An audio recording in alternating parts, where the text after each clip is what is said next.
எல்லோருக்கும் வணக்கம். கோவை கலைமகள் கலை மற்றும் அறிவியல் கல்லூரி மற்றும் வேந்தர் டிவி இணைந்து வழங்கும் இந்த சுதந்திர தின சிறப்பு பட்டிமன்றத்தில் வருகின்ற அத்தனை பேருக்கும் என் மனமார்ந்த வணக்கத்தை மூலம் தெரிவிச்சுக்கிறேன். என்னன்னா, பட்டிமன்றத்தினுடைய தலைப்பு கேட்டிங்கன்னா ரொம்ப வித்தியாசமான ஒரு தலைப்பு. இன்றைய சூழலில் இளைய சமுதாயம், அதாவது யங்ஸ்டர்ஸ், இளைஞர்கள் இவர்கள் சூழ்நிலை கைதியாக இருக்கிறார்களா இல்லது சுதந்திர பறவைகளாக இருக்கிறார்களா? இதுதான் சுதந்திர பறவையா சூழ்நிலை கைதியா? அதான் உண்மை. இளைஞர்கள் மட்டும் தான் கேட்க முடியும், ஏன்னா பெரியவங்களுக்கு கேட்க முடியாது. அவங்க எப்படி சூழ்நிலை கைதி ஆகும் நமக்கு தெரியும் இல்லைன்னா, அதை பற்றி நம்ம பேசக்கூடாது. இளைஞர்கள் எப்படி இருக்காங்க அப்படின்னு கேட்கணும். உண்மையிலே பார்த்திங்கன்னா அவர்கள் சுதந்திர பறவைகள் தான். பார்த்திங்கன்னா எந்த விதத்துலேயும் அவங்க சுதந்திரமாக இருக்கிறாங்க இல்லையா? அந்த பசுமை நிறைந்த நினைவுகள் பாட்டுக்கு ரத்த திலகத்தில் அதில் ஒரு பாட்டு பாடுவார் நடிகர் திலகமும் நடிகர் திலகம் ரெண்டு பேரும். எந்த காலத்தில் எப்படி சந்தோஷமாக வாழ்ந்துருந்தோம், எந்த பொறுப்பு இல்லாமல் வாழ்ந்துட்டு இருந்தோம் இல்லையா? அப்படியே சந்தோஷமாக, ஏன்னா அப்பா அம்மா சம்பாரித்து கொடுக்குறாங்க, நீங்கள் ஜாலியாக இருக்கிறீங்க. அதனால் உங்களுக்கு சுதந்திரமான வாழ்க்கை இது. ஆனால் சுதந்திரமான வாழ்க்கையை சரியான வழியில் பயன்படுத்தினா தான் உங்களுக்கு அந்த வாழ்க்கை மேம்படும், இல்லைன்னா வேறு மாதிரி போயிடும். அப்புறம் நீங்கள் சூழ்நிலை கைதியாக மாறிடுவீங்க. அதனால் எப்போவுமே இளைஞர்கள் சுதந்திர பறவைகள் தான். ஆனால் சுதந்திரத்தை எந்த அளவுக்கு நீங்கள் பயன்படுத்துகிறீர்களோ அந்த அளவுக்கு நீங்கள் சூழ்நிலை கைதியாக மாறாமல் இருப்பீர்கள். ஆனால் நிறைய பேர் சூழ்நிலை கைதியாக மாறிடுறாங்க. அது உண்மை தான். எங்கள் காலத்து இளைஞர்கள் அப்படி இல்லை. எங்கள் காலத்து இளைஞர் இப்போ ரொம்ப கேவலமானவங்க. ஆமாம், உண்மை தான், சிரிக்காதீங்க. உண்மையிலே அப்படி தான். ரொம்ப வருத்தப்படக்கூடிய விஷயம். ஒரு லவ் ஃபெயிலியர் ஆச்சு அவன் பாட்டு சுற்றி கிடப்பான். ஏதோ பெரிய வாழ்க்கையில் அதுக்கப்புறம் வாழ்க்கையே இல்லாத மாதிரி லவ் ஃபெயிலியர்னா அப்படியே போயிட்டு நீங்கள் அதனால் அந்த மாதிரி படங்கள் தான் எங்களுக்கு வரும். அப்போ அந்த கால தேவதாஸ் ஒரு நாய் ஒன்று வச்சுன்னு தண்ணி வச்சுட்டு உலகை மாயன் பாடின்னு இருப்பார். இல்லைன்னா சிவாஜி சார் யாருக்காக இந்த ஒரு போரை வேறு போய்த்துக்குவார் குளிரில். யாருக்காக இந்த மாளிகை வசந்த மாளிகை, யாருக்காக நீ கட்டினது நீ தானே வச்சுக்கணும், நான் என்ன பண்ண முடியும், வித்துற முடியும் அத்தை இல்லை? அந்த மாளிகை விற்க முடியுமா? யாரும் கட்டின மாளிகை தான் எப்படி விற்க முடியும்? அப்படி சோகமாக பாடுவாங்க. ஆனால் இந்த காலத்தை பசங்க அப்படி இல்லைண்ணே, சூப்பர். அதை பற்றி கவலையே படல. ஒருத்தர் 2 லவ்வர்ஸ்கிட்ட கேட்டேன், ஏம்மா எப்படி உங்கள் காதல் நல்லபடியாக போயிட்டுருக்குதா அப்படின்னு. இந்த மாதிரி இளைஞர்கள் ஒரு சின்ன பொண்ணு நான் கேட்டேன், எப்படிம்மா உங்கள் லவ்லாம் நல்லா போகுது? நல்லா போகுதுங்க, எனக்கு அவர் மாப்பிள்ளை பார்க்குறாரு, நான் அவருக்கு பொண்ணு பார்த்துன்னுக்கிறேன். அந்தளவு ஃப்ரீயாக சுதந்திரமாக இருக்காங்க. ப்ராட் மைண்ட் வந்துடுச்சு. எங்கள் காலத்து மாதிரி அப்படி குறுகின மைண்டெலாம் கிடையாது. ஒன்றும் இல்லை, அன்றைக்கி ஒருத்தர் சொன்னான், இந்த பாருமா பின்ன லவ் பண்ண மாட்டியா? முடியாது, எங்களுக்கு ஒன்றும் கவலை இல்லை. ஒரு பஸ்ஸு போனால் இன்னொரு பஸ்ஸு தெரியுமா? பையன் சொல்கிறான், ஒன்று பொண்ணு அதுக்கு சொல்கிறா, உனக்கு ஒரு பஸ்ஸு போனால் ஒரு பஸ் தானே வரும், நான் கை தட்டினா 5 ஆட்டோ வந்து நிற்கும். புரிஞ்சுங்களா? அதனால் வாழ்க்கையில் எதையுமே ஈஸியாக எடுத்துக்கிற பருவம் அவங்களுக்கு இருக்குது. முன்னா அப்படி இல்லை, எல்லாமே சீரியஸாக எடுத்துக்குவாங்க. இப்போ எல்லாமே ஈஸியாக சுதந்திரமாக எடுத்துக்கிறாங்க. அதனால் இளைஞர்கள் சுதந்திர பறவைகள் தான். ஆனால் அவங்க எப்போ சூழ்நிலை கைதி ஆகிறது தான் பிரச்சனை. இப்போது எப்படி பாருங்க, ட்ரக்ஸ் அப்படி என்னென்ன சொல்ல, லிப் லாக்கா என்னென்னமோ சொல்கிறாங்க. அந்த மாதிரிலாம் வந்துடுச்சு. அது பயமாக இருக்குது கேட்குறதுக்கே. ஏன்னா அது இப்போதைக்கு கொஞ்சம் சந்தோஷமாக இருக்கும். ஆனால் போக போக நிறைய ரொட்டேரியன் கிளப்பில் லைன்ஸ் கிளப்பில் அது நடத்துகிறாங்க, அந்த ட்ரக் அப்யூஸ். அதை பற்றி அதெல்லாம் எதுக்காகன்னா, வாழ்க்கை சிந்தனை மாறிவிடும். உங்களுக்கு வேறு இடத்துல கான்சன்ட்ரேட் பண்ண முடியாது. அப்படி போயிடுது. சில நேரம் அப்படி சூழ்நிலை கைதாக மாறுறாங்க. ஆனால் இளைஞர்கள் அப்படி இல்லை. இன்று இளைஞர்கள் ரொம்ப படித்தவர்கள், ரொம்ப விஷயம் தெரிஞ்சவங்க, கம்ப்யூட்டர் எல்லாமே தெரியும் அவங்களுக்கு தெரியாத உலகத்தில் எதுவுமே இல்லை. என்னை கேட்டான் ஒரு பையன், என்ன உங்கள் காலத்தில் ஒன்றுமே இல்லையே, 4G இல்லை, 5G இல்லை, 3G இல்லை, எப்படி நீங்களாம் வாழ்ந்தீங்க, அசிங்கமாக இருக்குது உங்களை பார்த்தான்னா. நான் சொன்னேன், எங்கள் அந்த ஜியெல்லாம் இல்லை, ஒரு குருஜி இருந்தார், ஒரு அறை விடுவார், எல்லா ஜியும் ஓப்பன் ஆகிடும், எல்லா நெட்வொர்க்கும் ஓப்பன் ஆகிடுங்க. ஏன்னா அது அந்த மாதிரி இல்லையா? அதனால் வாழ்க்கையில் சந்தோஷமாக இருக்க வேண்டிய நேரம், நல்லா சிரித்து மழுங்க. ஏன்னா கஷ்டப்படுறவங்ககிட்ட சிரிப்பு இருக்காது, சிரிக்கிறவங்ககிட்ட கஷ்டம் இருக்காது. ஆனால் கஷ்டத்துலையும் சிரிக்கிறான் பாரு, அவங்ககிட்ட தோல்வியே இருக்காது. அதனால் சிரிங்க. கஷ்டத்தில் இப்போ நீங்கள் சிரிக்கணும். நாங்கள் எப்படி பேசுகிறோம் நீங்கள் சிரிக்கணும். அதுக்கு தான் அந்த டைலாகே. அது இன்டைரக்டாக உள்ளே சொல்லிட்டேன். என்னென்ன கரெக்ட் தானே? அவ்வளோதான் விடுங்க. நல்ல ஒரு அருமையான பேச்சு. பேச வந்திருக்க பேச்சாளர் பார்த்தீங்கன்னா உங்களுக்கு சந்தோஷமாக இருக்கும் பார்க்குறதுக்கே. அண்ணன் கலக்கப்போவது திரு பழனி அவர்கள், பேராசிரியர், உங்களுக்கே தெரியும். அண்ணன் அற்புதமாக பேச போகிறாரு. அதுக்கு அடுத்தபடியாக திருமதி தமிழரசி, அரசு மேல்நிலைப்பள்ளி, அற்புதமான பேச்சாளர். அதுக்கடுத்தாக செல்வி ஆதிரா, நாகர்கோயிலே வந்திருக்காங்க. அதை பார்த்து எல்லாத்தையும் படித்து வச்சுருப்பா போல ஒன்று. அதில் உனக்கு இலக்கிய செல்வின்னு ஒரு பட்டம் போ வச்சுக்கோ. உண்மையிலேயே அந்த இலக்கியம்லாம் படிக்க ரொம்ப முக்கியங்க. இந்த காலத்தில் எங்கே படிக்க டைம் இருக்குது? எல்லாம் ஒன்றும் இல்லை, மாதா பிதா குரு தெய்வம்னாங்க. இப்போ என்ன ஆச்சு? மாதா பிதா கூகுள் தெய்வம் ஆயிடுச்சு. குருவை மதிக்கிறதே கிடையாது. எதாக இருந்தாலும் கூகுள் தட்டி பார்த்து தெரிஞ்சுக்கிறான். அது உண்மைதான். வசதி இருக்குது, எல்லாமே இருக்குது. ஆனால் அதே நேரத்தில் குருவை நம்ம கொஞ்சம் மதிக்கணும். இல்லை சின்ன வயசில் ஒன்று கொண்டாந்து ஆயி சொல்லி கொடுத்தாரு, அதுக்காக மதிக்கணும். உலகத்திலேயே சிறந்த தொழில் வந்து ஆசிரியர் தொழில் தான். பொறாமை இல்லாத தொழில் இல்லையா? ஆமாண்ணே. நாங்கள் ஒரு அசிஸ்டன்ட் டேரக்டராக இருப்பேன். ரவிக்குமார்ட்ட ஒர்க் பண்ணியிருக்கேன், பாண்டியராஜ்கிட்ட ஒர்க் பண்ணியிருக்கேன். அதுபோல் நிறைய டேரக்டர், கோட்டை ராமகிருஷ்ணன் நிறைய டேரக்டர்ஸ் ஒர்க் பண்ணியிருக்கேன். அதில் பாண்டியராஜ்கிட்ட ஒர்க் பண்ணும்போது நான் டைரக்டர்னா அவர் கோவம் வந்துடுச்சு. வந்துச்சு படத்தை நிறுத்திட்டார். அதாவது அவருடைய அசிஸ்டன்ட் தான் நான். மேலே வரது அவர் பிடிக்கல. அப்போ டைரக்டர் அந்த சினிமாவில் எப்படி இருக்கு பாருங்கள். அதே மாதிரி அரசியலில் அப்படி தான். நீ மேலே வந்து ஒன்று அமைக்கிடுவாங்க. ஆனால் ஆசிரியர் தொழில் மட்டும்தான் நீ எவ்வளோ மேலே போனால் சந்தோஷப்படுவாங்க. ஆஹா, என்கிட்ட படித்த பையன் டாக்டர் ஆகிட்டான், என்கிட்ட படித்த பையன் வக்கீல் ஆகிட்டான், என்கிட்ட படித்த சயின்டிஸ்ட் ஆகிட்டான் அப்படின்னு பெருமையாக பேசக்கூடிய ஒரே இனம் ஆசிரியர் இனம் தான். அதனால் அவங்கள நீங்கள் முதல்ல கையெடுத்து கும்பிடுங்க. உங்களை அற்புதமான கலைக்கல்லூரியில் அற்புதமான ஆசிரியர்கள் நிர்வாகிகள்லாம் இருக்காங்க. எல்லாரும் என்னோடய வாழ்த்துக்கள் தெரிவிச்சுக்கிறேன். அடுத்ததாக பேச வந்திருக்கவங்க வந்து திருமதி பொன் பூங்குடி, பிரீமியர் வித்யா மெட்ரிகுலேஷன் மேல்நிலைப்பள்ளியா, கோயம்புத்தூர். ஒரு அம்மா கடவுள்கிட்ட போய் கேட்டாங்களாம், எனக்கு நல்ல ஆயுஸ் கொடுக்கணும், நான் ரொம்ப காலம் இருந்து என் குடும்பத்தை நல்லா காப்பாற்றணும், ஜாலியாக இருக்கணும், உலக தலைவர்கள். கடவுள் தான் சரிம்மா, நீ ஒரு 50, 70, 80 வரைக்கும் இருந்துட்டு போ, உனக்கு 60 தான் இருந்துச்சு, 80 வரைக்கும் கொடுத்துட்டார் கடவுள். சரி, சந்தோஷமாக போயிட்டாங்க. போய் நேராக நான் தான் 80 இருக்க போகிறேனே, உடனே பியூட்டி பார்லரில் போய் ஹேரெல்லாம் கட் பண்ணி ட்ரிம் பண்ணி மேக்கப் போட்டு த்ரெட்னிங்கெல்லாம் பண்ணி அப்படி சந்தோஷம் வெளியே வந்து கார் அடிச்சிச்சான். கார் செதுட்டாங்க. கடவுள் மேலே பார்த்தாரு, இவங்க போய் கிடையாங்க 80 வயசு சொன்னீங்க, பியூட்டி பார்லர் போயிட்டு வர்றதுக்குள்ளே நான் லாரி அடிச்சு சேர்த்து மேலே வந்துட்டேனே. கடவுள் சொன்ன அடையாளம் தெரியாமல் போச்சுமா, நீ தான் அவர் மொத்தமாக மூஞ்சியே மாற்றிட்டாங்க. அதுதான் பிரச்சனை. முதல்ல அண்ணன் பேசுகிறீங்களாண்ணே? ஆமாம், முதல்ல அண்ணன் பழனி அண்ணன். ஏன்னா அவர் வந்து பிஸியஸ்ட் மேன். போகும்போது காரில் ஒரு பட்டிமன்றம் நடத்துவார். ஒரு இடத்துல நான் போகிறேன், பட்டிமன்றம் என்னை கூப்பிட்டுருக்காங்க. அங்கே போனால் இருந்தேன், நான் ஒரு பட்டிமன்றம் நடத்தி அப்புறம் நீங்கள் பண்ணுங்கன்றார். அவர் நடுவராக உட்காந்து பட்டிமன்றம் முடிக்கல, நான் உட்காந்துருந்தேன் ஆடியன்ஸ் மாதிரி. அதுமாதிரி பிஸியஸ்ட் மேனு அண்ணன் பழனி அண்ணன். வாங்க கலக்க போகுது யார் பழனி அண்ணன். அருமையான நடுவர், அழகான நடுவர், சிறப்பான நடுவர். எத்தனையோ நடிகர்களிடம் நாம் பழகி கொண்டிருந்தாலும் அற்புதமான மனிதர். என்றைக்குமே பழையதை மறக்காத நல்ல நண்பர்களோடு இருக்கக்கூடிய எங்களுடைய அன்புக்குரிய அண்ணன் ரமேஷ் கண்ணா அவர்களுக்கு ஒரு பெரிய வாழ்த்துக்கள். ஒரே ஒரு விஷயந்தான், இன்றைக்கி இளைய சமுதாயம் சுதந்திரமாக இருக்கா, சூழ்நிலை கைதியாக இருக்கான்னு கேட்டிருக்காங்க. சூழ்நிலை கைதியாகத்தான் இருக்கிறது அப்படின்னு நான் பேச வந்திருக்கேன். இந்த செல்ஃபோன் வந்ததுக்கப்புறம் நாடு நாசமாக போச்சவங்களாம் கைத்தட்டுங்க பார்ப்போம். ஒரு உண்மையை சொல்லவா, தட்டினா அத்தனை பேர்ட்டையும் அந்த ஃபோன் இருக்குது. அது இல்லாமல் வெளியவும் போகிறதில்ல. பொண்டாட்டி காணாமல் போனால் கூட இப்போ யாரும் வருத்தப்படுறதில்ல. ஃபோன் காணாமல் போனால் அப்படி தேடுறான் சார், ஐயோன்றான். ஃபோனுக்கிட்டே மாட்டிக்கிட்டானே இவன். யோசிச்சு பாருங்க, உண்மை தானே சார்? ஒய்ஃபை பார்க்கும்போது நம்ம பார்க்குறான், இவ்வளோ நல்ல மூஞ்சியாக இருந்தது கல்யாணம் பண்ணும்போது, இப்படி ஆகிட்டாலே. அப்போ அந்த அம்மா என்ன நினைக்கும்? 2 பேருக்கு ஈக்குவல் சாய்ஸ் தானே. இப்போ நல்லா நினச்சி பாருங்கள், இவ்வளோ பேர் இருக்காங்க, எல்லாருமே நான் இந்த கோர்ஸ் விரும்பி தான் படிக்கிறேன் அப்படின்னு சொல்லுங்க பார்ப்போம். அம்மா சொன்னாங்க, பெரியம்மா சொன்னாங்க, ஏற்ற விட்டு மாமா சொன்னார், பக்கத்து விட்டு அக்கா சொல்லிச்சு அப்படின்னு படிக்கிறவன் தான் சார் அதிகம். நான் பிஏ தமிழ் படிக்கணும்னு நினச்சேன், பிஎஸ்சி மேக்ஸ் சேர்த்து விட்டாங்க. சூப்பர். உண்மையாகவே சொல்கிறேன், போனதுக்கப்புறம் மேக்ஸும் புரியல, கணக்கு வரல, கணக்கு பண்ணவும் வரல. நம்ம முகம் ராசி அப்படி. என் பிறப்பே அதிசயமான பிறப்பை. எங்கள் அம்மாவுக்கு பிரசவ வழி, ஆட்டோ பிடிக்க எங்கள் அப்பா ஓடினார், நான் வாசல்லையே பிறந்துட்டேன். அங்கேருந்து இந்த டாக்டர் சொல்லியிருக்காரு, இந்த டோர் டெலிவரி. 3 நாள் ஒரு நர்ஸு என் மூஞ்ச பார்த்து பயந்து போயிருக்கு. 7 நாள் நான் இருந்தது தெரியாமல் மிதிச்சிருக்காரு எங்கள் அப்பா. ஒரு சேனலில் ஒரு நிகழ்ச்சி பண்ணேன், உண்மையாக சொல்கிறேங்க, ஒரு அருமையான நிகழ்ச்சி. அழகாக ஒரு 1.5 வருஷம் போச்சு. அந்த மேக்கப் சொன்னால் எத்தனை தடவை மேக்கப் போட்டாலும் நெகட்டிவ் மாதிரியே இருக்க ஒரே ஆள் நீ தான். பாசிட்டிவ் ஆகவே இல்லை. எந்த கருப்பு மனிதனுக்கும் ரத்தம் சிகப்பு தான், எந்த வெள்ளை மனிதனுக்கும் நிழல் கருப்பு தான். வண்ணங்கள் இல்லை வாழ்க்கை, உங்கள் எண்ணங்கள் இருக்குதுங்க வாழ்க்கை. அதேங்கப்பா, சூப்பர். 15 வருஷம் வாத்தியார் வேலை பார்த்துருக்கேன் sir. MA, MPhil, PhD, doctorate பட்டம் வாங்கின பழனி. 15 வருஷம் வாத்தியார் வேலை பார்த்துருக்கேன். 95 மார்க் வாங்கும் பொம்பளை பிள்ளைங்க அழுவும். 5 மார்க் போடல, 5 மார்க் வந்துருந்தா சட்டா இருக்கு.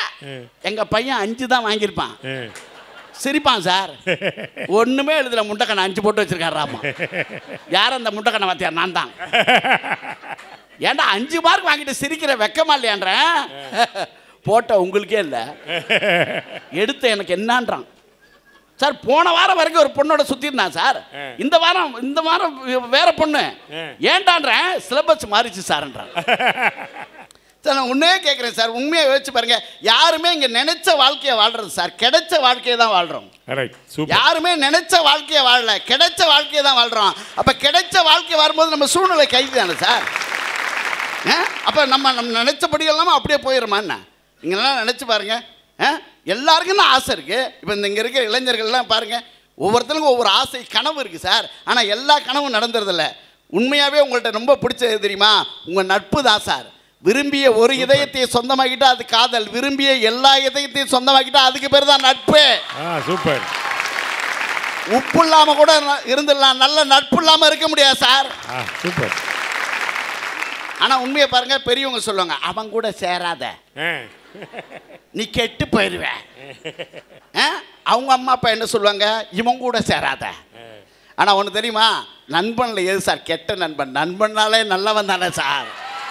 சூப்பர். நண்பனுக்கு கோயில் கட்டு, அவன் போக மாட்டான் உன்னத்தான் விட்டு. சிலுவாருக்கும் ஃப்ரெண்டோட பேச்சு, நட்பு தாண்டா என்னோட மூச்சு. மாமச்சவெல்லாம் கோழி ராஜன் கோழி, நீ மட்டும் இருந்தா எந்த நாளும் ஜாலி. எனக்கு ஒன்றுன்னா உனக்கு தாண்டா துடிக்கும், நட்புன்னு சொல்லி பாரு கடவுளுக்கே பிடிக்கும். நண்பனுக்கு கோயில் கட்டு, அவன் போக மாட்டான் உன்னத்தான் விட்டு. சார் நட்பு தான் சார் வாழ்க்கையில். நல்ல நண்பர்கள் இருக்காங்கல்ல, நீங்கள் எல்லாம் வச்சு பாருங்க. நான் ஒன்று சொல்கிறேன், நட்புக்கு ஒரு உதாரணம் சொல்கிறேன். அந்த காலத்து நண்பர்கள் எப்படி தான் இருந்தாங்க, நட்பு இருந்தது. சூழ்நிலைக்கு அது சார், செருப்பு கூட இல்லாமல் போய் ஒருத்தர் காலேஜ் படித்தார் சார். காலில் செருப்பு இல்லை, செருப்பு கிடையாது, வசதி இல்லை. 2 நண்பர்கள் அவருக்கு, மதுரை தியாகராஜர் கல்லூரியில். ஒரு நண்பர் பேர் தியாகராஜன், இன்னொரு நண்பர் பேர் மூர்த்தி. அந்த நண்பர் என்ன வந்துருமா பண்ணா, தன்னுடைய சைக்கிளை விற்று ஃப்ரெண்டுக்கு ஃபீஸ் கட்டினா சார். இன்னொரு நண்பர் என்ன பண்ணா தெரியுமா, டெய்லி கொண்டு வர சாப்பாடில் பாதி சாப்பாடு அவர் கொடுத்தாரு. அவர் பெரியாள் ஆனார், கல்லூரி பேராசிரியர் ஆனார், கல்யாணம் பண்ணிக்கிட்டாரு. ஒரு ஃப்ரெண்டு பேர் தியாகராஜன், இன்னொரு ஃப்ரெண்டு பேர் மூர்த்தி இல்லையா, தான் பையனுக்கு தியாகமூர்த்தின்னு பேர் வச்சார். சூப்பர். நாங்கள் கூட பேரை பொண்ணு லவ் பண்ண பொண்ணு விட்டு போயிடுவார்ல, பொண்ணு என் பையனுக்கு இல்லை பொண்ணுக்கு அவன் பேரை வைக்கிறது. சே அட பாவிகளா, எத்தனை விட்டுட்டு போயிட்டாலே, இது ஏன்டா பேர் வச்சு இப்பெல்லாம் வைக்கிறது இல்லை சார். அப்படி அப்படின்னா எத்தனை பேரை வைக்க முடியும்? அதெல்லாம் 1 2 இருந்த காலத்தில். இப்பெல்லாம் அப்படி கிடையாது. யோசிச்சு பாருங்க, பேர் வச்சார்ல, அவர் யார் தெரியுமா?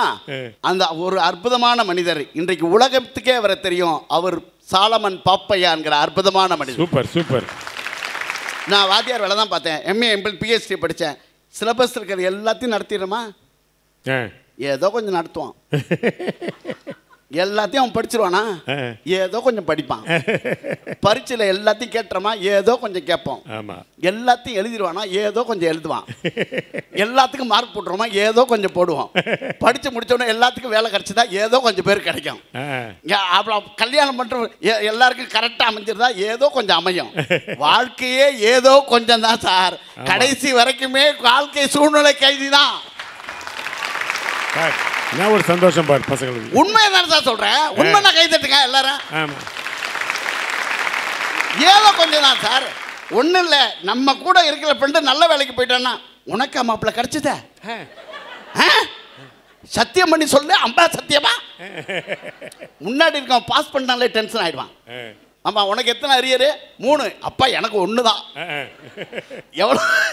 இப்போ இவனும் ஃபெயிலு அவனும் ஃபெயிலு. அதை பற்றி வருத்தப்பட மாட்டான். இந்த 3ஆ 1ஆ எல்லாம் நினச்சி பாருங்க. வாழ்க்கைங்கிறது அதான் சார். இப்போ நீங்கள் நிறைய திட்டம் போட்டு நம்ம வச்சுருப்போம், நிறைய திட்டம் போடுவோம் சார். வாழ்க்கையில் எல்லாமே சக்ஸஸ் ஆகிடாது.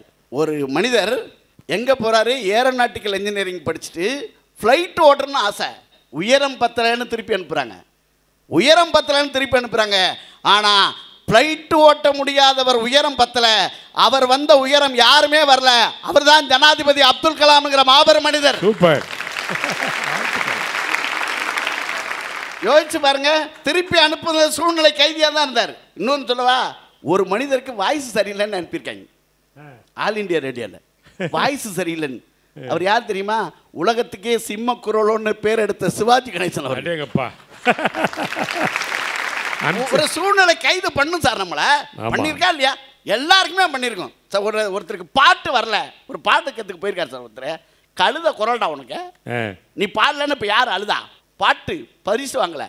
ஆனால் அவர் பாடின படங்கள் இன்றைக்கி நாங்கள் பேசிட்டு வந்தோம். 80s எங்களுடைய நிஜம்லாம் நிற்கிதுன்னா 1000 படங்களுக்கு மேல் இசையமைத்த இசைஞானி இளையராஜா என்கிற அற்புதமான மனிதன். சூப்பர்.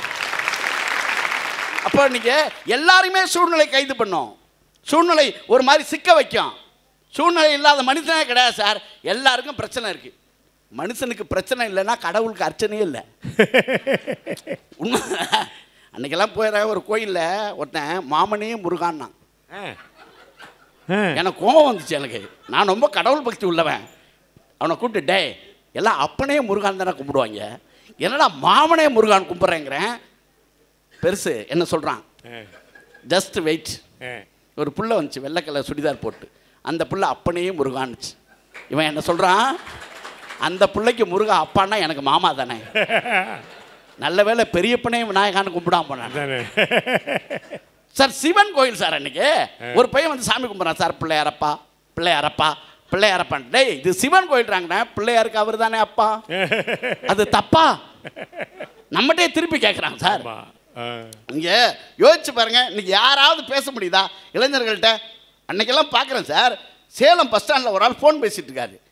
மாப்பிள்ள நான் விழுப்புரத்தில் நிற்கிறேன் அப்படின்னாரு. நான் பக்கத்தில் போய், அண்ணே இது விழுப்புரம் இல்லைண்ணே சேலண்ணே. அதுக்கு அவன் பேசலாம் இல்லை, அதுக்கு மேலே சொல்லியிருந்தா வேற மாதிரி சொல்லியிருப்பான். நல்லா அடைச்சு பாருங்க, அவன் சூழ்நிலை கைதியாக இருக்கான் அங்கே. ஆமாம். அன்னைக்கெல்லாம் பஸ்ஸில் ட்ராவல் பண்ணிட்டு இருக்கேன். 10 மணிக்கு என் ஒய்ஃப் ஃபோன் பண்ணான், பஸ் ஏறிட்டிங்களா? ஏறிட்டம்மா அப்படின்னு வச்சுட்டேன். 3:45 மணி இருக்கும். என் பக்கத்தில் உட்காந்தவருக்கு ஃபோன் வருது, ஏறிட்டண்டி பஸ்ஸில் அப்படின்னாரு. அப்போ தான் நான் நினச்சேன், நமக்காவது 10 மணி, அவனுக்கு 3:45 வரைக்கும் தொடருது. அவன் கைதி ஆயிருக்கான். அப்புறம் யோசிச்சு பாருங்க, உண்மைதானே சார்? சார் வெள்ளைக்கார இந்தியர்கள் வைத்திருந்த கத்தியை பார்த்து பயப்படல சார், துப்பாக்கியை பார்த்து பயப்படல சார், பீரங்கியை பார்த்து பயப்படல சார், ஒரே ஒரு ஊசியை பார்த்து பயந்தான். அது சாதாரண ஊசி அல்ல, கிழிந்து கிடந்த இந்திய தேசத்தை இணைத்த ஊசி. அவர் பெயர் வ.உ.சி. சூப்பர். அவர் படிக்கணுக்காக ஸ்கூல் கட்டி கொடுத்தார் சார் அவங்க அப்பா. மண்ணை ஆண்ட பரம்பரையில் பிறந்தவர், மண்ணெண்ணெய் வியாபாரம் செஞ்சு மடிந்தார். யோசிச்சு பாருங்க, பெரம்பூரில் கடைசியில் மண்ணெண்ணெய் வியாபாரம், கப்பல் ஓட்டிய தமிழன் காகிதம் விற்று பிழைத்தான் சார் அந்த நாட்டில். இந்த உலகத்தில் அனைவருமே சூழ்நிலை கைதி தான். சில இடங்கள் நம்ம சுதந்திரமாக தெரியும், பெரும்பாலும் நாம் சூழ்நிலை கைதியாக இருக்கிறது தான் நம்ம வாழ்க்கையில் நடக்கிற நிஜமான விஷயம் என்று சொல்லி, சுதந்திர கொடி கூட கட்டினா தான் சார் பறக்கும். அதுக்கு கூட ஒரு சூழ்நிலை இருக்கு. சுதந்திர கொடி கூட கட்டினா தான் பறக்கும், சுதந்திர கொடியான அப்படியே விட்டா பறக்காது. அதனால எல்லோருக்கும் இங்கே சூழ்நிலை கைதி தான். நானும் சூழ்நிலை கைதி என்று சொல்லி நன்றி, வணக்கம். அடுத்தபடியாக பேசுவதற்கு செல்வி ஆதிரி அவர்கள் நாகர்கோவில். தெளிந்த ஞானத்தோடும் சிரித்த முகத்தோடும் செறிந்த அறிவோடும் தமிழ்நாட்டையே புரட்டி போட்ட நகைச்சுவை நடிகராக தற்போது நடுவராக அமர்ந்திருக்கக்கூடிய ரமேஷ் கண்ணா ஐயா அவர்களுடைய பொற்பாதத்தை தொட்டு வணங்குகின்றேன். எனக்கு இங்கே பேசுவதற்காக கொடுக்கப்பட்ட தலைப்பு, இன்றைய சூழலில் இளைய சமுதாயம் சுதந்திர பறவைகளே என்று நான் பேசுகிறேன். பாரதியார் அழகாக சொல்லியிருப்பார், எண்ணிய முடிதல் வேண்டும், நல்லவே எண்ணல் வேண்டும், திண்ணிய நெஞ்சம் வேண்டும், தெளிந்த நல்லறிவு வேண்டும், பண்ணிய பாவமெல்லாம் பருதி முன் பனியை போல நன்னிய முன்னிங்கு நசிந்திட வேண்டும் அண்ணா என்றார். நம்ம எல்லாருக்கும் ஒரு சந்தேகம் வரலாம், எப்படி ஒரு மனிதன் நினைப்பது எல்லாமே நடக்கும் என்று. பாரதி சொன்னார், எண்ணிய முடிதல் வேண்டும், நல்லவே எண்ணல் வேண்டும் என்றார். நான் நினைப்பது நடக்க வேண்டும், அதற்கு நான் நல்லதையே நினைக்க வேண்டும் என்றார். எப்படி நல்லதை நினைக்க முடியும் என்று நாம் கேட்கலாம். 3வது வரியில் பதிலை வைத்தார், எண்ணிய முடிதல் வேண்டும், நல்லவே எண்ணல் வேண்டும், திண்ணிய நெஞ்சம் வேண்டும், தெளிந்த நல்லறிவு வேண்டும் என்றார். நான் நல்லதை நினைப்பதற்கு திடமான மனதை எனக்கு கொடு என்று பராசக்தியிடம் கேட்டார். இன்றைக்கு நீங்கள் பாருங்கள், ஒரு வகையிலே பல ஆண்டுகளுக்கு முன்னிருந்த நிலையை விட இன்றைக்கு இளைஞர்கள் நல்லதை எண்ணுகிறார்கள், திடமான மனதோடு இருக்கிறார்கள். எல்லாவற்றையும் வென்று சுதந்திர பறவைகளாக சுதந்திரத்தின் உச்சாணி கொம்பிலே இருக்கும்போது சூழ்நிலை கைதிகள் என்று சொல்லி எங்கள் இளைஞர்களின் மனதில் ஒரு தாழ்ச்சி உணர்வை ஏற்படுத்துகிறீர்களே, இதற்கு வேறு எதுவும் காரணம் அல்ல. நீங்களே சிந்தித்து பாருங்கள். நம்மை காட்டிலும் சற்று வயதில் முதிர்ந்தவர்கள், அவர்கள் காலத்திலே நமக்கு கிடைத்த சுதந்திரம் கிடைக்கவில்லை, நாம் அனுபவித்த சுதந்திரத்தை அவர்கள் அனுபவிக்கவில்லை. எங்கே நம்மை விட நம் தலைமுறை அதிக சுதந்திரத்தை மகிழ்ச்சியோடு அனுபவிக்கிறதே என்கிற ஆதங்கத்தில் பேசுகிறார்கள், வேறு ஒன்றும் கிடையாது. எங்களுக்கு தான் அதிக சுதந்திரம், நாங்கள் பள்ளிக்கூடத்துக்கே போக மாட்டோம். நாங்கள் எவ்வளோ சுதந்திரம் இல்லை, அப்பா அம்மா ஃபீஸ் கட்டி உட்காந்துருப்போம், பையன் போயிருப்பான்னு நாங்கள் எடுத்து சினிமா தியேட்டருக்கு போயிடுவோம். எங்களை விட யாருமா சுதந்திரமாக இருந்தாங்க? நீங்கள் தான் இப்போ மாட்டின்னு இருக்கீங்க. உள்ளே போய் கரெக்டாக போகலன்னா அங்கே உடனே ரெக்கார்டில் வந்துடுது, கைராக வைக்கணும், கம்ப்யூட்டரில் வந்துடுது, வீட்டில் ஆன்லைனில் பார்த்துடுறாங்க. எங்களுக்கு அந்த கவலையே கிடையாது, யாருக்கும் எதுவுமே தெரியாது. நாங்கள் எங்கே போகிறோம், எப்படி இருக்கோன்னு எங்களுக்கும் தெரியாது, அவங்களுக்கும் தெரியாது. 2000 ஆண்டுகளுக்கு முன்பாகவே இளைஞர்கள் மீது வைக்கக்கூடிய குற்றச்சாட்டு தான் இது. சாக்ரட்டிஸிடம் கேட்டார்கள், ஐயா, இளைஞர்களுடைய போக்கு இன்றைக்கு தவறாக இருக்கிறதே என்று. சாக்ரட்டிஸ் சிரித்து கொண்டே சொன்னார், பச்சை ஓலைக்கும் காய்ந்த ஓலைக்கும் வேறுபாடு இருக்கத்தான் செய்யும். இளைஞர்கள் என்றால் சற்று விளையாட்டுத்தனமாகத்தான் இருப்பார்கள், அதை பொருட்படுத்தக்கூடாது என்றார். 2000 ஆண்டுகளுக்கு முன்பாகவே வைக்கக்கூடிய குற்றச்சாட்டை தான் இன்றைக்கும் இளைஞர்கள் மீது வைத்துக் கொண்டிருக்கிறார்கள். பாரிஸ் ஒலிம்பிக் போட்டி, வினேஷ் போகாட் என்கிற ஒரு இளைஞர், நினைத்து பாருங்கள், 50 கிலோ எடை உள்ளவர்களுக்கான மல்யுத்த போட்டியிலே வெறும் 100 கிராம் எடை அதிகமாக இருந்து விட்டார். வெறும் 100 கிராம் எடை அதிகமாக இருந்ததற்காக இறுதி சுற்றிலிருந்து அந்த இளைஞர் வெளியேற்றப்படுகிறார். அதற்காக நம்முடைய பாரதம் என்ன அவர்களை தூற்றவா செய்தது? வெற்றி பெறவில்லை என்று சொல்லி அவர்களை சூழ்நிலை கைதிகளாக யாராவது அடக்கி வைத்தோமா? குடியரசு தலைவரில் தொடங்கி, பிரதமரில் தொடங்கி, முதலமைச்சரில் தொடங்கி, உணர்ச்சி உள்ள ஒவ்வொரு இந்தியனும் நீங்கள் எங்கள் மனதில் வென்றவர் என்று சொல்லி பாராட்டுகிறோமே. இப்போது சொல்லுங்கள், நாங்கள் சுதந்திர பறவைகளா அல்லது சூழ்நிலை கைதிகளா என்று? ஐயா, முயற்சி நாங்கள் செய்யவில்லை என்று சொன்னால் எங்களை பெற்ற தாய் கூட எங்களை தூற்றதான் செய்வாள். ஆனால் முயற்சி இருந்தது என்றால் தாய் நாடே எங்களை போற்றுகிறதே, இதுதான் எங்களுக்கு கிடைத்த சுதந்திரம். நீங்கள் சூழ்நிலை கைதி என்று சொல்வதை நான் ஒப்புக்கொள்கிறேன், ஆனால் தலைப்பை கவனியுங்கள். இன்றைய சூழல், 50 ஆண்டுகளுக்கு முன்பாக இளைஞன் சூழ்நிலை கைதிதான். எதை செய்ய வேண்டும் என்று தெரியாது, வழிகாட்டவும் வழி நடத்தவும் ஆள் இல்லை. இன்றைக்கு அப்படியா இருக்கிறது? என்ன படிக்க வேண்டும், எந்த கல்லூரியில் படிக்க வேண்டும், எங்கே வேலை செய்ய வேண்டும், எந்த ஊரில் வேலை செய்ய வேண்டும், யாரை திருமணம் செய்ய வேண்டும், என் திருமணம் எப்படி எங்கே நடக்க வேண்டும் என்று எல்லாவற்றையும் முடிவு செய்யக்கூடிய அதிகாரம் இளைஞனின் கையிலே இருக்கிறதே. இப்போது சொல்லுங்கள், நாங்கள் சுதந்திர பறவைகளா அல்லது சூழ்நிலை கைதிகளா என்று? ஐயா, உதாரணமாக பார்த்தா, ஒரு 6ஆம் வகுப்பு படிக்கக்கூடிய மாணவன் வகுப்பில் ஆசிரியர் பாடம் எடுக்கும் போது பின்னால் இருந்து ஒரு புத்தகத்தை படித்து கொண்டிருந்தான். ஆசிரியர் பக்கத்திலே வந்தார். நான் பாடம் எடுக்கும் போது நீ என்ன படிக்கிறாய் என்று சொல்லி அந்த புத்தகத்தை வாங்கி பார்த்தார்.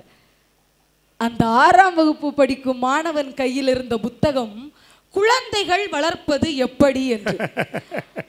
ஆசிரியருக்கு ஒரே ஆச்சரியம், நீயே 6ஆம் வகுப்பு தான் படிக்கிறாய், இந்த புத்தகத்தை இப்போது எதற்கு படித்தாய் என்று.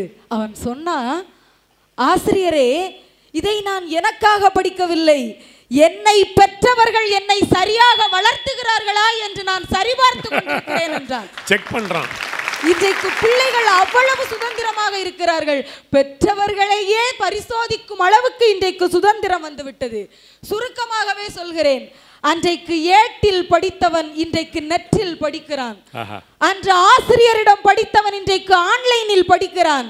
தனக்கு எது பிடித்ததோ அதை தேர்ந்தெடுக்கும் அதிகாரத்தை இந்த சமூகம் எங்களுக்கு கொடுத்தது.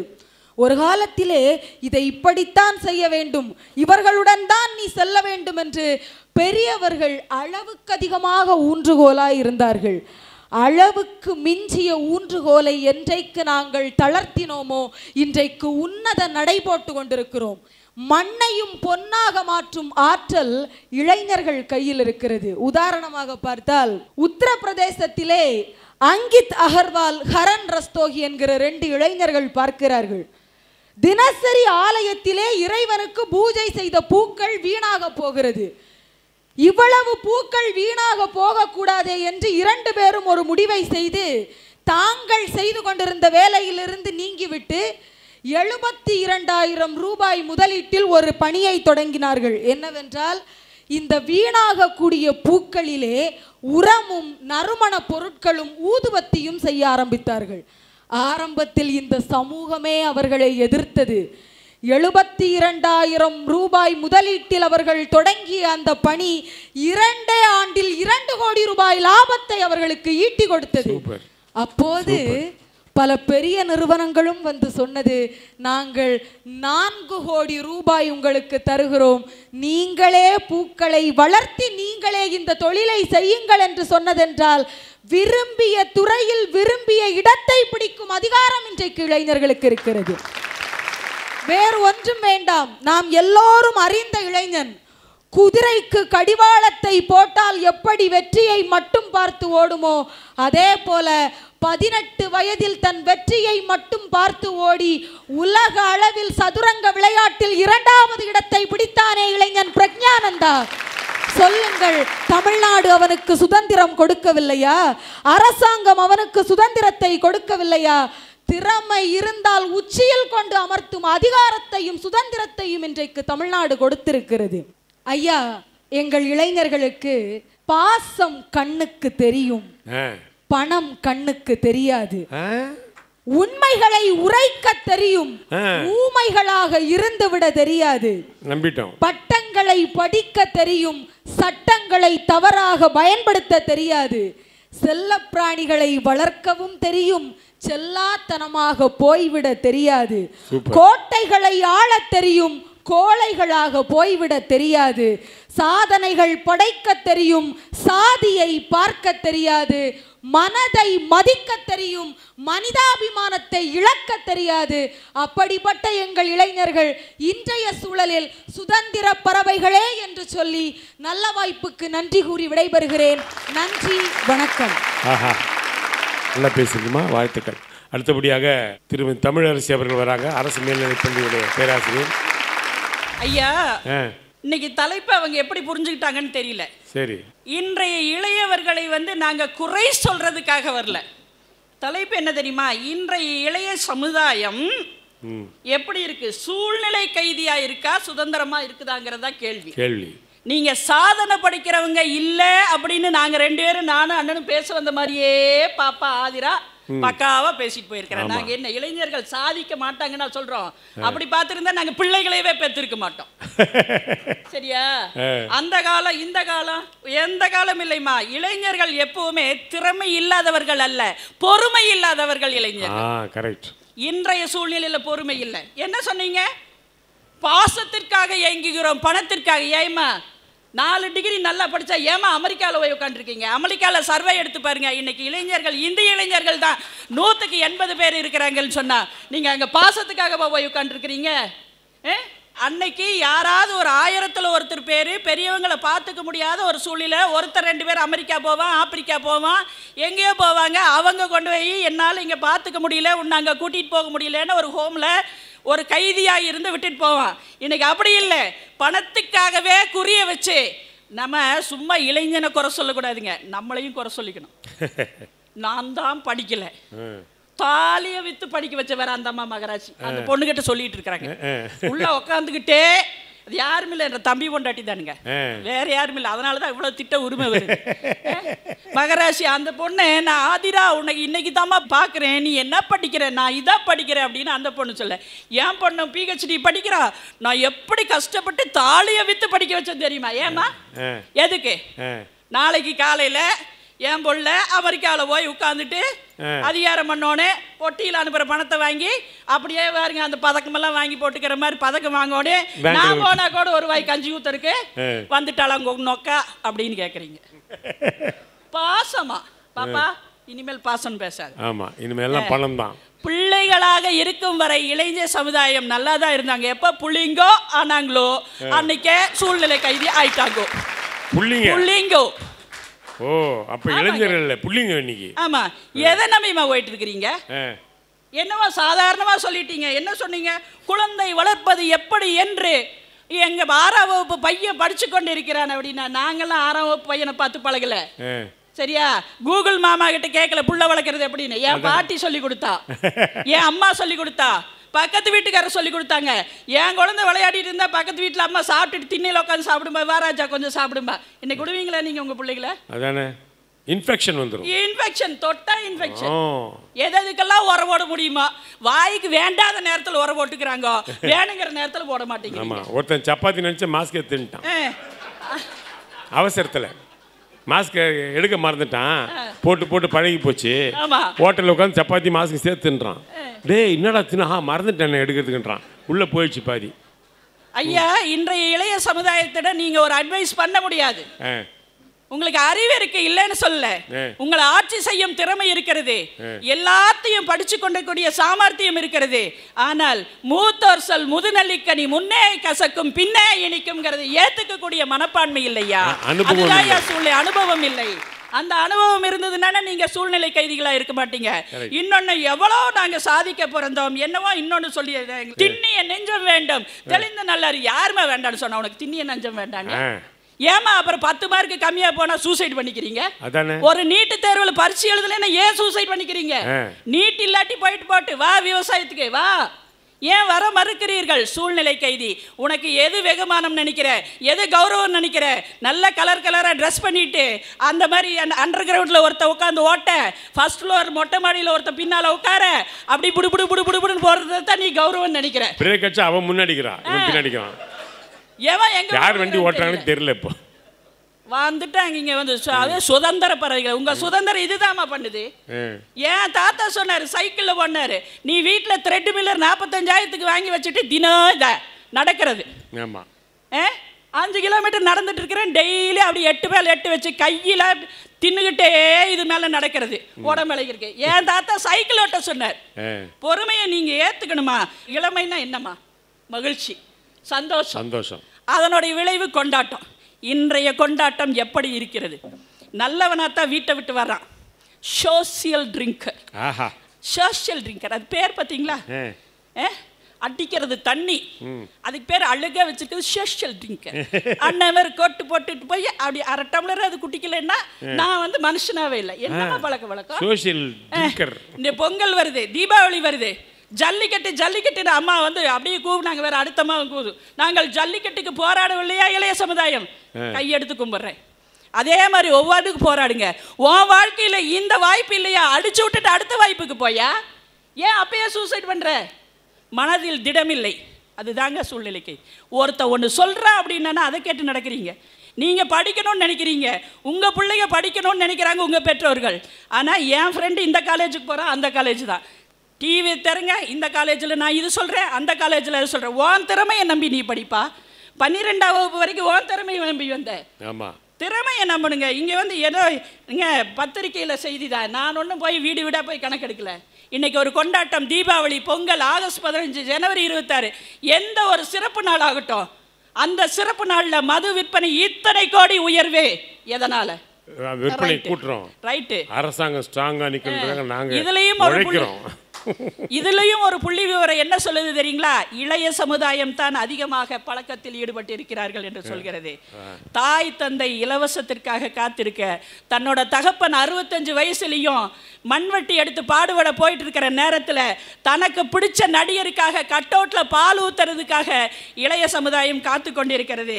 அதிலிருந்து எல்லாம் மீண்டு வாங்கன்னு தான் சொல்லுவான். கண்ணின் கடை பார்வை காதலியர் காட்டிவிட்டால் மண்ணில் குமரருக்கு மாமலையும் ஓர்கடுகு. சந்திரபாபு பாட்டாரு. அது அப்படிப்பட்ட காலம். நீ இருந்தா இலங்கையை இங்க இருந்தே தாண்டிடுவேன். இன்னைக்கு என்ன சொல்றான்? கண்ணுல திரும்பி பார்க்கலன்னா கல்லூரி வாசல்லையே ஆசிட் ஊற்றி கொள்ளுவேங்கிறான். அப்பா இன்றைய இளைய சமுதாயம் அவ்வளவு சுதந்திரமாக இருக்குதா? என்னமா வந்து இங்க பேசிட்டு இருக்கிறீங்க எனக்கு தெரியல. கட்சி கொடி கட்டுறீங்க, சமுதாய கொடி கட்டுறீங்க, ஏதேதோ காலேஜ் கல்லூரியில கொடி கட்டுறீங்க, எல்லா கொடியும் கட்டுறீங்க. உன் தொப்புள் கொடி எதிர்பார்க்கும் உறவுகளுக்கு, உன் தொப்புள் கொடி உறவுகள் எதிர்பார்க்கின்ற அந்த வேதனைகளை நீ தீர்த்து வைக்காமல் அந்த கொடியே உன்னுடைய தொப்புள் கொடி உறவுகளுக்கு கோடியாக வரும் அளவுக்கு நீ இருக்கின்றாய் என்று சொன்னால், இளைஞனே, உன்னிடம் திறமை இருக்கிறது, ஆற்றல் இருக்கிறது. உன் சூழ்நிலைகள் சினிமா அன்னைக்கு சினிமாவில் தொடாமல் இருந்தாங்க. இன்னைக்கு எங்கெல்லாம் என்னென்ன காட்டணுமோ அதெல்லாம் வருது. பாட்டு அன்னைக்கு ஜனவரி 26 குடியரசு தினத்தன்னைக்கு டிவி திறந்து வைப்போம். அந்த டிவியை திறந்து வைக்கும்போது என்ன வருது நடுவரை? யாராவது 2 நடிகை உட்காந்து பேசிட்டு இருக்கிறாங்க. நாட்டுக்காக உழைத்த நல்லவர்களை காட்டலை, நீங்க நல்லவங்கிறதா? உங்கள் சூழ்நிலை உங்களை இதைத்தான் செய்ய வைக்கிறது. செல்போன்ல உட்காந்து தடவி இதயங்களை இணைக்காமல் இணையங்களை இணைத்துக் கொண்டிருக்கிறீர்கள். அன்றைக்கு விவேகானந்தர் 100 இளைஞர்களை கொடுங்கள், நான் நாட்டை நல்லதாக உருவாக்கி காட்டுகிறேன்னா, இன்னைக்கு கேட்கறதுக்கு விவேகானந்தரும் இல்லை, அப்படிப்பட்ட இளைஞர்களும் இல்லை. ஆகவே இளைஞனே, எதிர்கால இந்தியா உன் கையில், எழுந்து வா. இளைய பாரதமே எழுந்து வா. அதுதான் எங்களுடைய ஆதங்கம். ஏறு நடை போடு, நெஞ்சில் துணிவோடு, அகண்ட பார்வையால், விசால கண்களால் விழுங்கு மக்களை மானிட சமுத்திரம் நான் என்று கூறு என்று சொல்லி, ஆற்றல் மிக்க இளைய சமுதாயம் சூழ்நிலைகள் கைதிகளாக இருப்பதை விட உன் பெற்றோர்கள் ஆசிரியர்களுடைய உறுதுணையோடு கைதிகளாக இருந்து விடுபட்டு சுதந்திரமாக செயல்பட்டால் இந்தியா வல்லரசாவது தினமே. நன்றி, வணக்கம். அற்புதமாக பேசிட்டாங்க. அப்துல் கலாம் சொன்ன மாதிரி 2020 இந்தியாவை வல்லரசாகணும்னா இன்று இளைஞர்கள் தான் தேவை. அவர் அது நம்பிக்கை விதைத்து விட்டு போயிருக்கிறார். அதுக்காக தான் இன்னைக்கு இளைஞர்களை நம்ம பாராட்டுறோம். அற்புதமாக பேசுனீங்க. அடுத்தபடியாக பேராசிரியை திருமதி பொன் பூங்குடி அவர்கள் வந்திருக்கிறார்கள். மிகச்சிறந்த நகைச்சுவை நடிகரான எங்களுடைய நடுவர் அவர்களை வணங்கி கொண்டு, நடுவர் அவர்களே, எங்களுடைய இளைஞர்கள் எல்லாம் ஜாலியாக வாழக்கூடியவர்கள் கிடையாது, நாட்டுக்கு வேலியாக வாழக்கூடிய இளைஞர்கள் என்று சொன்னார். ஐயா, உண்மையிலுமே சில பெண்கள் எல்லாம் சிரிச்சா தான் அழகா இருப்பாங்க. எங்களுடைய கோயம்புத்தூர் பெண்கள் எல்லாம் முறைச்சாலே அழகா இருப்பாங்கன்னு சொன்னாங்க. ஒரு நல்ல தலைப்பை கொடுத்துக்கிட்டு ஏங்க இவ்வளோ சீரியஸா பேசிட்டு இருக்கீங்க? ஒரு நல்ல தலைப்பு. இன்றைய சூழலில் இளைஞர்கள் சூழ்நிலை கைதியா இருக்காங்களா, சுதந்திர பறவையா இருக்காங்களா? இதான கேள்வி. பாரதியார் பாரதிதாசன் சொன்னதை நீங்களும் சொன்னதை நாங்களும் எங்கனாலையும் சொல்ல முடியும். எங்க பழனி என்ன சொல்லிட்டு போனாரு, அக்காவும் அதை சொன்னாங்க. செல்போன் வச்சிருக்கான், என்னோட இளைஞன் செல்போன் வச்சிருக்கான், அதனாலதான் கெட்டு போயிட்டான்னு ஒரு பெரிய குற்றச்சாட்டை வச்சாங்க. உண்மையிலுமே என்னுடைய இளைஞன் செல்போனை வைத்திருக்கிறான். இந்த உலகமே கொரோனா பீரியட்ல முடங்கி போயிருந்த பொழுது கல்வி மட்டும் முடங்காமல் இருந்தது என்று சொன்னால், தேர்வு கூட அதில் உண்மையாக எழுதினான் என்று சொன்னான். அதனால எங்களுடைய இளைஞர்கள் நடுவர் அவர்களே சும்மா சொல்லக்கூடாது. இதே செல்போன்ல நீங்க சொல்றீங்க 100 இளைஞர்களை கேட்டார் எங்களுடைய விவேகானந்தர் கேட்டார். இன்னைக்கு இளைஞர்கள் இருக்கிறார்களா என்று அக்கா அவர்கள் கேட்டார்கள். நான் சொல்கிறேன், 100 இளைஞர்கள் என்ன, கோடானு கோடி இளைஞர்கள் இருக்கிறார்கள். ஒரு ரயில் விபத்து நடந்து விட்டது, உடனே ரத்தம் வேணும்னு கேட்கிறாங்க. யாருடைய அனுமதியும் அவன் கேட்கவில்லை, சுதந்திரமாக செல்போனை பார்த்தான். அத்தனை இளைஞர்கள் கியூல நிக்கிறாங்க, என்ன ரத்தம் வேணும்னு நிக்கிறாங்கன்னா. நடுவர் அவர்களே, யோசித்து பார்க்க வேண்டும், சும்மா பேசிட்டு போக கூடாதுங்க. நட்பை பத்தி சொன்னீங்க. இன்னைக்கெல்லாம் பசங்க நட்பை தேர்ந்தெடுப்பதற்கு கூட யாருடைய அனுமதியும் தேவையில்லை என்று சொன்னார்.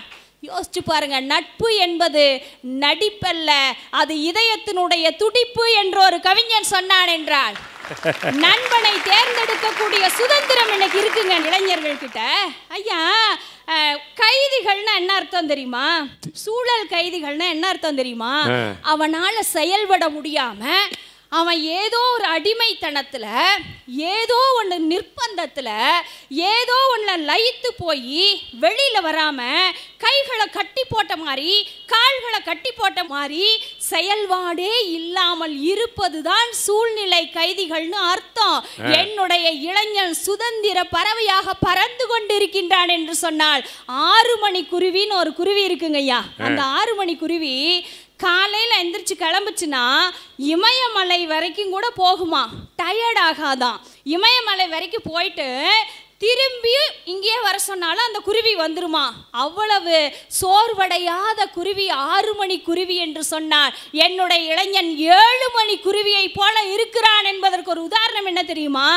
ஏறவே முடியாதுன்னு சொல்லக்கூடிய எவரெஸ்ட் சிகரத்தை நம்முடைய தமிழ்நாட்டை சேர்ந்த ஒரு தமிழ்ச்செல்வி என்று சொல்லக்கூடிய ஒரு இளம் பெண் முதலாக ஏறி சாதனை படைத்திருக்கிறார் என்று சொன்னார். அது தமிழ்நாட்டுக்கு பெருமை, தமிழுக்கு பெருமை, இளைஞர்களுக்கு பெருமை, எதிர்காலத்தில் வரக்கூடிய தலைமுறைகளுக்கு பெருமை என்று சொன்னால் என்ன நீங்க மட்டும் பேசிட்டு இருக்கீங்க? இல்லம்மா, கரெக்ட் தான். என்ன சொல்லி கொடுத்துட்டு இருக்கீங்க? இல்ல, அவங்க தான் இமயமலை போனாங்களே, குருவியோட போனாங்களா தனியா போனாங்களா கேக்குறேன். குருவிக்கு முன்னாடியே போயிட்டாங்க. அவ்வளவு வேகமா இருக்கு, அவ்வளவு ஸ்பீடா இருக்கா? டவுட் வந்துச்சு, வேற ஒண்ணு இல்ல. நீங்க சொல்றதெல்லாம் நீங்க பாருங்க. அதாவது கைதிகளாக இவங்க சொன்னாங்க. அந்த காலத்திலிருந்து இந்த காலத்து வரைக்குங்க. இன்னைக்கு விடுதலை நாள் விழாங்கிறதுனால இந்த செய்தியை நான் பதிவு செய்கிறேன். கைதிகளாக இருந்தவர்கள் கூட சுதந்திரமாக இருந்திருக்கிறார்கள் என்பதற்கு ஒரு உதாரணம் என்ன தெரியுமா?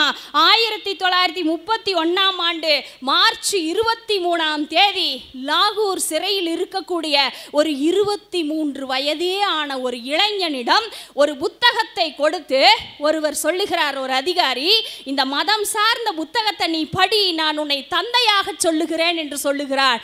அந்த இளைஞன் சொல்லுகிறான், என் தந்தையே வந்து சொன்னாலும் கூட மதம் சார்ந்த புத்தகத்தை நான் படிக்க மாட்டேன் என்று சொல்லிக் கொள்கிறான். சற்று நேரத்திற்கெல்லாம் அவனை தூக்கு மேடைக்கு அழைத்து செல்கிறார்கள். தூக்கு மேடைக்கு கூப்பிடுறதுக்காக வர்றாங்க. அவன் சொல்றான், கொஞ்சம் நேரம் வெயிட் பண்ணுங்க, நான் இந்த புத்தகத்தை படிச்சுட்டு வந்துடுறேன். அவன் படித்த புத்தகம் என்ன தெரியுமா? சூழல் கைதியாக இருந்த அவன் படித்த புத்தகம் என்ன தெரியுமா? லெனின் எழுதிய மிகச்சிறந்த புத்தகமான அரசும் புரட்சியும் என்ற புத்தகத்தை படித்துவிட்டு தூக்கு மேடைக்கு நான் தயார் என்று சுதந்திரமாக வாழ்ந்தவன் தான் நம்முடைய பகத்சிங் என்று சொன்னான். சூப்பர் ஐயா. வேலை இல்லைங்கிறது ஒரு குறை இல்லைங்க, வேலை இல்லைங்கிறது ஒரு குறை இல்லைங்க. இவங்க சொல்ற மாதிரி எனக்கு வாய்ப்புகள் இல்லை, அதனால நான் சூழல் கைதியா இருக்கிறேன், எனக்கு வேலை இல்லை என்பது ஒரு குறை கிடையாது. ஏன் தெரியுமா? நம்மளுடைய தமிழ்நாட்டில் திருவாரூர் மாவட்டத்தை சேர்ந்த ஒரு அருள்மொழிவர்மன் என்று சொல்லக்கூடிய ஒரு இளைஞன் இருக்கிறான். 12வது படிக்கும் போது அவங்க அப்பா இறந்து போயிடுறாங்க. அவன் சூழல் கைதியாக ஆயிருக்கணும்னா அதோட அவன் முடங்கி போயிருப்பான். அவன் நினச்சி பார்க்குறான், நம்ம கல்லூரி படிக்கணும்னு நினைக்கிறான்.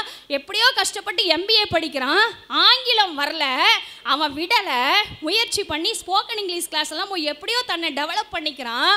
தான் ஒரு எழுத்தாளராக வர வேண்டும் என்று நினைக்கிறான். தாகூர் எழுதிய கீதாஞ்சலியை படிக்கிறான். எழுத்தாளராகணும்னு நினைக்கிறான். The reflection of human relation என்று சொல்லக்கூடிய ஒரு நூலை எழுதுகிறான். அதை ஹைதராபாத்தில் இருக்கக்கூடிய ஒரு நிறுவனம் புக்காக வெளியிடுகிறது.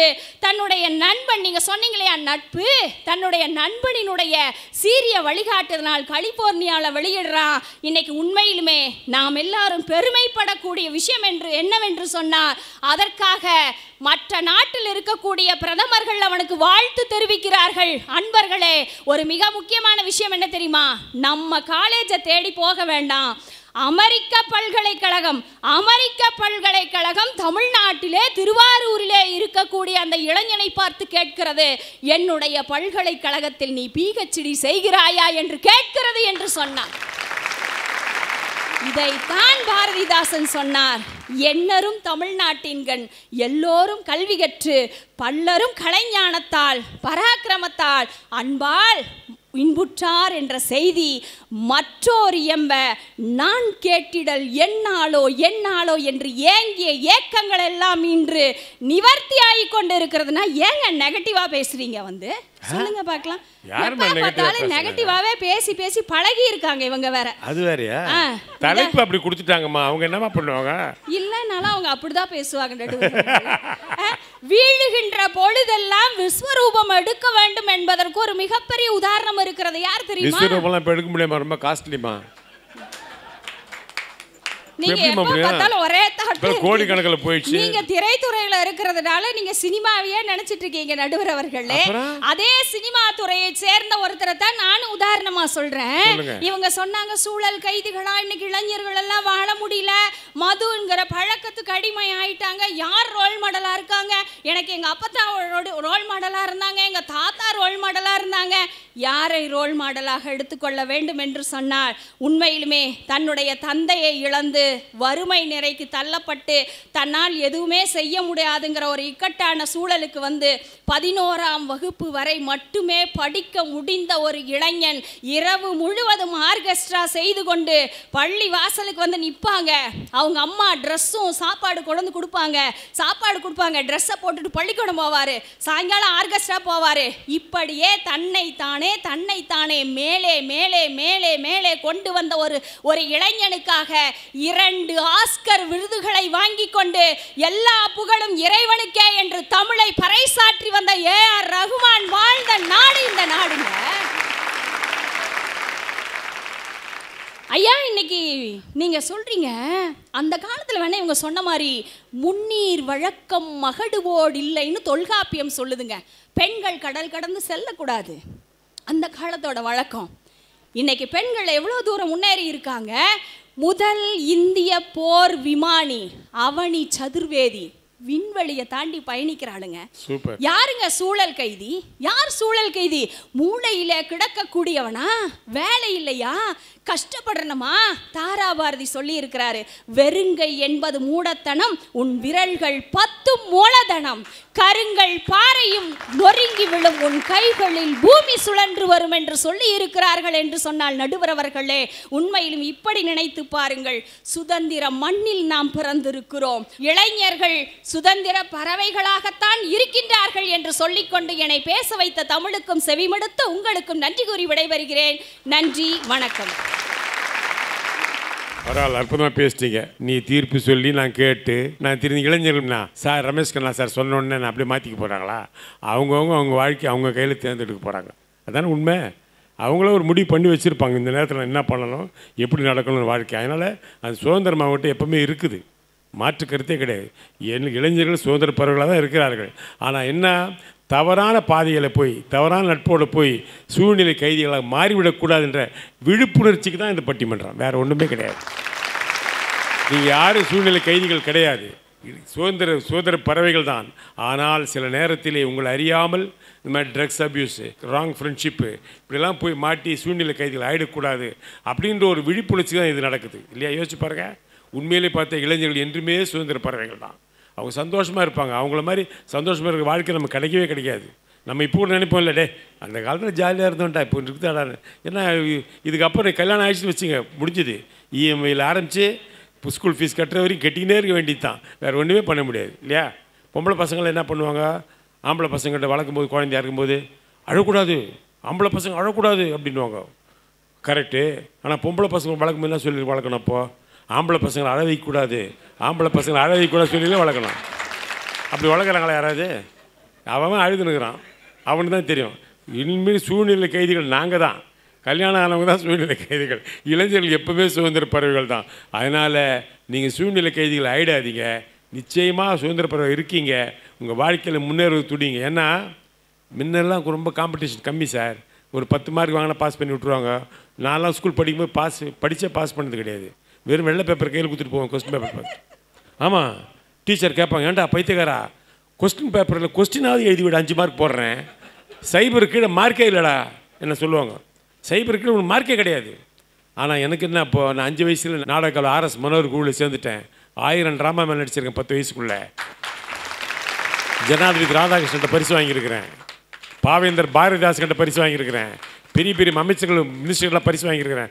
அதனால் அவங்க டீச்சர் திட்டும்போது எனக்கு அது கவலை இல்லை. ஏன்னா என் மனசில் அப்போ ஓடிடுச்சு, நான் சினிமாவில் வர போகிறேன், நான் பெரிய ஆளாக போகிறேன்னு அந்த எண்ணம் என் மனசுக்குள்ளே இருந்தது. அதனால் அது ஒரு பெருசாக தெரியல. அப்புறம் எல்லாம் சேர்ந்து டீச்சர்லாம் சேர்ந்து உங்களை மாதிரி சேர்ந்து என்ன பண்ணுவாங்க, ரமேஷ் வந்து ஒன்றுமே எழுதலை, இந்த வருஷம் ஃபெயில் பண்ணிடலாம் அப்படின்னு எல்லாம் 4-5 ஐயோ ஃபெயில் பண்ணிட்டாதீங்க, அடுத்த வருஷம் ஆனிவர்சரிக்கு ட்ராமா அவன் தான் போடணும். இப்படி நான் படித்து பாஸ் பண்ணல, நடித்து தான் பாஸ் பண்ணேன். எதுக்கு சொல்கிறேன்னா, ஏன்னா வாழ்க்கை அப்படி தான் இருக்கும். சுதந்திரமாக தான் இருக்கிறேன், சுதந்திரமாக தான் வாழ்கிறோம். ஆனால் ஒரு குறிக்கோள், ஒரு லட்சியத்தின் சூழ்நிலை நீங்கள் கைதி ஆகிடணும் இப்போவே.